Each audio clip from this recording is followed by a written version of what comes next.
આ સાથે જ દ્વારકાની વાત કરીએ તો સતત 2 દિવસથી વરસાદ બાદ જળબંબાકારની સ્થિતિ જોવા મળી। આજે ફરી દ્વારકામાં 1 ઇંચથી વધુ વરસાદ પડ્યો। ભદ્રકાળી ચોક વિસ્તાર હજુ પણ પાણીથી ભરાયેલો છે। ભરાયેલા પાણીના કારણે દુકાનદારો અને રાહદારીઓ પરેશાન જોવા મળ્યા। ગઈકાલથી જ ભરાયેલા છે પાણી, પરંતુ કોઈ ઉકેલ નથી આવતો એ તંત્રની બેદરકારી દેખાડે છે। પાણી નિકાલની કામગીરી નિષ્ફળ ગઈ હોવાથી લોકોમાં પણ રોષ ભભૂકી ઉઠ્યો છે। 2 દિવસથી ભરાયેલા પાણીથી ધંધા રોજગાર ઠપ થઈ ગયા હોય અને આપ દ્રશ્યોમાં પણ જોઈ શકો છો કે અનેક એવી દુકાનો છે જે બંધ કરી તેના દુકાનદાર ઘરે ચાલ્યા ગયા હોય, કારણ કે પાણી નથી ઓસરતા અને વધુ નુકસાન ન થાય તે માટે અત્યારથી જ પગલાં લેવામાં આવી રહ્યા છે। કારણ કે પાણી હજુ ક્યાં સુધી નહીં ઓસરે તે પણ એક સવાલ ચોક્કસથી છે, કારણ કે આ પ્રકારનો વરસાદ દર વર્ષે વરસે છે, પરંતુ તેનો નિકાલ, પાણીનો નિકાલ કેવી રીતે કરવો તેમાં ક્યાંક ને ક્યાંક તંત્ર નિષ્ફળ જ થતું જોવા મળી રહ્યું છે। આપ આ દ્રશ્ય જુઓ, કોઈ પણ વાહન હોય તેના પૈડા ડૂબી જાય છે, લોકો ચાલતા જવા મજબૂર બન્યા છે, દુકાનદારો પોતાની દુકાન બંધ કરીને ઘરે જવા મજબૂર બન્યા છે। એટલે કે આખું જનજીવન અહીં ઠપ થયેલું જોવા મળી રહ્યું છે દ્વારકામાં। એક જ પ્રાર્થના કરીએ છીએ નગરપાલિકાને ને કે આ પાણી હજી ઓસર્યા નથી। કાલે રાત્રે ઉતર્યા હતા, પાછા આજે સવારના ભયંકર વરસાદ આવ્યો છે ને હજી એ શક્યતા છે તો આમાં રોગચાળો થશે। તમે તંત્રને કહો કે જલ્દી પાણીનો નિકાલ કરો। નિકાલ નહીં કરો તો આમાં રોગચાળો ફેરાશે, માંદગી થશે, બધા વેપારીઓ બધા ધંધા બંધ કરીને બેઠા છે। શું થાય પોઝિશન દર વર્ષની જે 25-25 વર્ષ થયા। હવે તંત્ર સામું જો કે આ ભદ્રકાલીનું હવે કંઈક કામ કરો। દેવભૂમિ દ્વારકાની જો વાત કરવામાં આવે તો મેઘો છે તે મન મૂકીને વરસી રહ્યો છે, ત્યારે આજે આપણે આવી પહોંચ્યા છે ભદ્રકાલી વિસ્તારની અંદરમાં। હું આપને દ્રશ્યો બતાવવા માંગીશ। આપ દ્રશ્યોની અંદરમાં જોઈ શકો છો કે ભદ્રકાલી ચોક વિસ્તાર છે તે પાણી જ જોવા મળી રહ્યું છે। અનેક વખતો રજૂઆતો કરવા છતાં તંત્ર કોઈ પ્રકારનું ધ્યાન દેતું નથી। અંદાજિત ઘણા વર્ષો થયા છે તે પાણીની સમસ્યા અહીંયા છે ભદ્રકાળી ચોકની અંદરમાં ભરાઈ ચૂકી છે। અને સાથે સાથે જો વાત કરવામાં આવે તો વેપાર ધંધા રોજગાર છે તે લોકોને વરસાદના હિસાબે બંધ કરવામાં આવે છે, નુકસાની પણ સહન કરવામાં આવી છે। જો સાથે વાત કરીએ તો ગઈકાલે જે મેઘો છે તે અંદાજિત 6 ઇંચ જેટલો જે વરસાદ છે તે 6.5 ઇંચ જેટલો વરસાદ વરસ્યો હતો। આજે જો વાત કરીએ તો અંદાજિત 1 ઇંચ જેટલો વરસાદ વરસાવવામાં આવ્યો હતો। ટોટલ જો વાત કરવામાં આવે તો 7.5 ઇંચ જેટલો દ્વારકાની અંદરમાં જે વરસાદ છે તે વરસી ચૂક્યો છે। અને સાથે સાથે ભદ્રકાલી ચોક વિસ્તારની અંદરમાં ચારે તરફ પાણી જોવા મળી રહ્યું છે।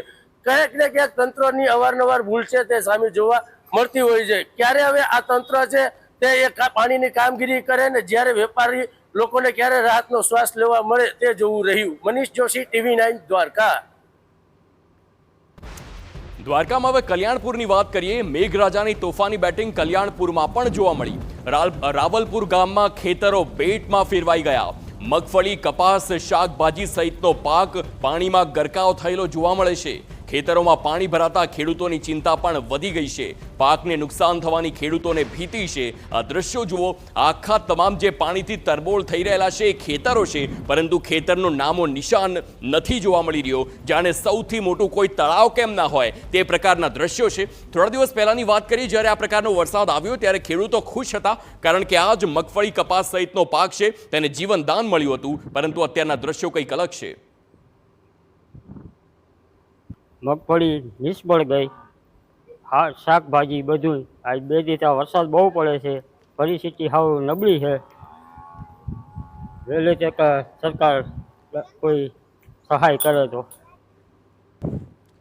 દ્વારકાના કલ્યાણપુર તાલુકામાં વરસાદની તોફાની ઇનિંગ જોવા મળી। અહીં ભારે વરસાદને પગલે રાવલ ગામના આસપાસના ખેતરો પાણીમાં ગરકાવ થઈ ગયા। ખેતરો સંપૂર્ણપણે પાણીમાં ગરકાવ થતા હવે ખેડૂતો ચિંતાતુર છે। મગફળી, કપાસ, શાકભાજી સહિતનો આ પાક સંપૂર્ણ પાણીમાં ગરકાવ થયો છે, જેથી ખેડૂતોને નુકસાનની પણ ભીતિ સેવાઈ રહી છે। હાલો, ધોધમાર વરસાદ 2 દિવસ પડે છે। અમારે દર વર્ષે આવું જ પોઝિશન રહે છે, બરોબર છે। શાકભાજી, મગફળી બધે નુકસાનમાં જાય છે, તો દર વર્ષે આવું જ થયા રાખે છે, બરોબર છે।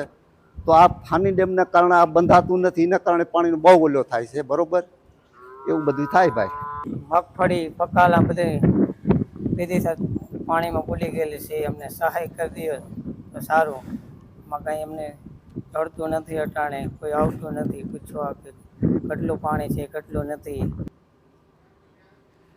તો આપણે આજે દ્રશ્યો જોયા તે કલ્યાણપુરના છે દ્વારકામાં, અને કલ્યાણપુરમાં જ 11 ઇંચ જેટલો વરસાદ ખાબકી ચૂક્યો છે. જામદેવરિયા ગામમાં ભારે વરસાદથી રસ્તાઓ જળમગ્ન બન્યા. ગામમાં ચારે કોર પાણી ભરાતા ગ્રામજનોને ભારે હાલાકીનો વારો આવ્યો છે. આ સાથે જ ભારે વરસાદના કારણે જનજીવન પ્રભાવિત થયું છે. મુશળધાર વરસાદના કારણે ખેતરો પાણીથી તરબોળ થઈ ગયા. ભારે વરસાદને પગલે અનેક નદીઓ અને અનેક નાળાઓ હાલ છલકાઈ રહ્યા છે તેવી સ્થિતિ ઊભી થઈ છે.